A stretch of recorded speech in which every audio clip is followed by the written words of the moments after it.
बिस्मिल्लाहिर्रहमानिर्रहीम। अस्सलामुअलैकुम। उम्मीद करती हूँ कि आप सब खैर आफियत से होंगे। आज मैं शेयर करूँगी आपके साथ जन्नात के बारे में हैरत अंगेज़ मालूमात। वीडियो बहुत ख़ास है, ख़ुद भी कंप्लीट देखिए और अपने दोस्त अहबाब के साथ भी लाजमी शेयर कीजिए। जिन भी इंसान की तरह ही अल्लाह की एक किस्म है, मखलूक है जो कि आग से पैदा की गई है। बनी आदम यानी नू इंसानी की तरह जी अकल और अरवा व अजसाम, रूह व जिस्म वाली है। इनमें तवालिद व तनासल भी होता है, यानी इंसानों की तरह इनकी भी नस्ल बढ़ती और फलती फूलती है। खाते पीते जीते मरते हैं, मगर इनकी उम्रें बहुत तवील होती हैं। इनकी उम्रें हजारों साल होती हैं। जन्नात में मुसलमान भी हैं, काफिर भी हैं, मगर इनके कुफ्फार इंसान की बानिस्बत बहुत ज्यादा है। इनके मुसलमान नेक भी हैं और फासिक भी, अलबत्ता इनमें फासिकों बदकारों की तादाद बानिस्बत इंसान जायद है। शरीर जिनों को शैतान कहते हैं। इन सब का सरगना इब्लीस है, जो कि सबसे पहले जिन मारिज के पोते का बेटा था। इब्लीस ने हजरत आदम अलैहिस्सलाम को गुरूर में आकर सजदा करने से इनकार कर दिया था। इसकी वजह से बारगाह इलाही में ये हमेशा हमेशा के लिए मरदूद करार दिया गया। क़यामत तक के लिए इसे मोहलत दी गई, और इसे इस कदर मोहलत देना इसके इकराम के लिए नहीं, बल्कि इसकी बला, शफावत और अजाब की ज्यादती के लिए है। इब्लीस की तरह इसकी ज़ुर्रियत भी मरदूद है। ये सब शयातीन है और इंसानों को बहकाना इनका काम है।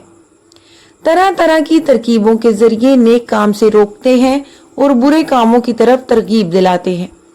खुदा की नेक बंदे इनके मकरो अगवा में नहीं आते, बल्कि ला हौल वला कुव्वता इल्ला बिल्लाहिल अलिय्यिल अज़ीम भेजकर नेक कामों में मसरूफ रहते हैं। लेकिन जो इनके बहकाने में आ जाते हैं वो आखिरकार गुमराह हो जाते हैं। अल्लाह ताला हमें अपनी पनाह में रखे और इनके मकरू अगवा से बचाए, आमीन। फरिश्तों की तरह जिनों में भी बाज को ये ताकत दी गई है कि जो शक्ल चाहे बन जाएं। हदीस से साबित है कि इनमें किसी किसी के पर भी होते हैं और वो हवा में उड़ते फिरते हैं, और बाज सांपों और कुत्तों की शक्ल में गश्त लगाते फिरते हैं, और बाज इंसानों की तरह रहते सहते हैं। पर इनकी रिहाइश गाह बेअबान या वीरान मकान और जंगल पहाड़ है। इस्लाम से पहले भी अरबों में जिनों के तज़किरे मौजूद थे। इस जमाने में सफर करते वक्त जब रात आ जाती थी तो मुसाफिर अपने इलाके के जिनों के सरदार के सुपुर्द करके सो जाते थे। कहा जाता है कि इंसान की तख्लीक से कबल दुनिया में जिन आबाद थे, जिनकी आग से तख्लीक हुई थी, और उन्होंने दुनिया में फितना और फसाद बर्पा कर रखा था। कुरान में हजरत सुलेमान अलैहिस्सलाम के मुतालिक बयान किया गया है कि इनकी हुकूमत जिनों पर भी थी। हजरत सुलेमान अलैहिस्सलाम ने जो इबादत गाहें हिकल बनवाई थी वो जिनों ने ही बनाई थी। सही हदीस में है कि हर इंसान के साथ एक हमजाद शयातीन होते है। हमजाद जिन एक किस्म का शैतान है। वो शैतान के हर वक्त आदमी के साथ रहता है। वो मुतलकन काफिर मलऊन है, सुवाए उसके जो हुजूर अक़दस सल्लल्लाहु अलैहि वसल्लम की बारगाह में हाजिर था। वो बरकत सोहबत अक़दस से मुसलमान हो गया। सही मुस्लिम में हजरत अब्दुल्ला बिन मसूद रज़ियल्लाहु ताला अन्हु से यह रवायत है, रसूलुल्लाह सल्लल्लाहु अलैहि वसल्लम फरमाते हैं, लोगों, तुम में कोई शख्स नहीं कि जिसके साथ हमजाद जिन और हमजाद फरिश्ता ना हो। लोगों ने अर्ज की, है अल्लाह ताला के रसूल सल्लल्लाहु अलैहि वसल्लम, क्या आपके साथ भी हैं? इरशाद फरमाया गया कि हाँ, मेरे साथ भी है, लेकिन अल्लाह ताला ने मेरी मदद फरमाई कि वो हमजाद शैतान मुसलमान हो गया, लिहाजा मुझे सवाए भलाई के कुछ नहीं कहता। इस हदीस की शरह में है कि जब कोई इंसान का बच्चा पैदा होता है तो इसके साथ ही इब्लीस के एक शैतान का बच्चा भी पैदा होता है, जिसे फार्मेसी में हमजाद, अरबी में वसावस कहते हैं।